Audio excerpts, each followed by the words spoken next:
cultural heritage districts are not a static entity. It's actually a process. Cultural districts are well-bounded, well-labeled areas of a city where usually there's cultural facilities or venues or something like that that are an anchor for that area. When a cultural district has heritage or historical buildings associated with it, then it becomes a cultural heritage district. And that's where not just the culture, but the heritage and the history behind that area becomes prominent. These districts also attract a well-prepared workforce. And so all these things, it's a churning that happens. New incentives come in, businesses all the time are coming in, and they contribute to the creativity and the innovation of our cities and communities. It's interesting that East Austin, as we know it and as I knew it, started off, actually it was a rather multi-ethnic area in the beginning. As a child coming up to where we are today, it was always a very interesting, unique area, certainly from a black East Austin viewpoint, but also from the viewpoint of the fact that it was a multicultural area already. Cultural heritage districts, then, there are great benefits to communities. They draw attention to the cultural heritage assets that already exist. They build on those attractions, and then they encourage further preservation of these beautiful historical buildings. But we have a number of historic buildings, and like I said, buildings of historic significance that are in the National Register of Historic Places. The area that we call Swede Hill, which Swedish Hill Bakery grew out of, started over in the area called Swede Hill in East Austin, just down from the Evergreen Cemetery. And we'll just see things just improve.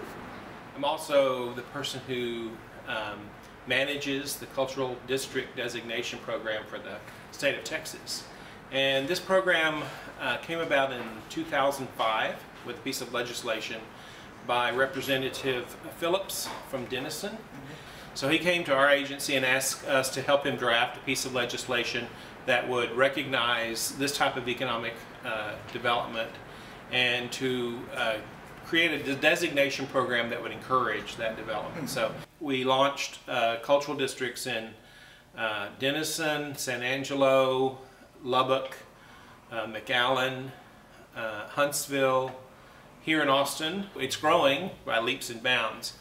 What I would say the reason that we're doing cultural districts is several-fold, but mainly it's a strategy for these districts to attract visitors to their communities, to inform and teach their citizens about what they have as far as cultural assets, and it's a strategy for both historic and non-historic revitalization of areas, and it also is a marketing tool to use the arts as one of the many assets that a community might have to attract an audience of all types. So we look at it as a broad strategy that organizations and entities can use to attract audiences and make their community more vibrant.